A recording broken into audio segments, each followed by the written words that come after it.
Hello, ayan sa nagtanong po na kung saan daw nila kukunin or paano nila makukuha yung plaka nila sa nabi nilang second hand na motor. Kasi nga, sabi dun sa emission testing, meron na raw silang plaka.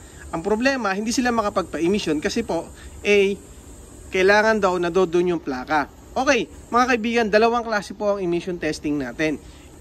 Yung iba mga kaibigan ay nag-i-emission sila kahit walang plaka. Ito po yung mga MBIC o yung Motor Vehicles Inspection Center. Yan po kahit po wala kayong plaka, nag-i-emission po yan mga yan. Pero yung ibang emission testing po, ito po ay hindi po sila nag-i-emission kapag walang plaka. Ngayon, paano mo naman kukunin yung plaka mo kasi nga gusto mong makuha yung plaka mo sa nabili mong second hand na motor. So, simplihan na lang natin mga kaibigan. Tignan na po ninyo, yun yung Certificate of Registration. Kapag nakita nyo po sa Certificate of Registration nyo ay Region 4A or 4A nakalagay po dito.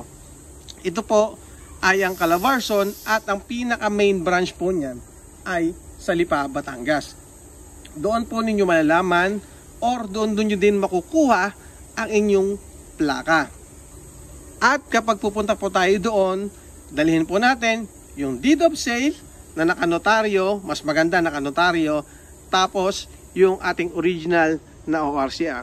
Tapos punta lang po kayo sa section nila na tungkol sa plaka at sasabihin po nila kung nasaan yung plaka ninyo, kung available dun mismo sa main branch or pwede naman na doon na sa dealer. So dalawang klase po yan kasi nga po minsan naipapasa na po nila sa dealer yan.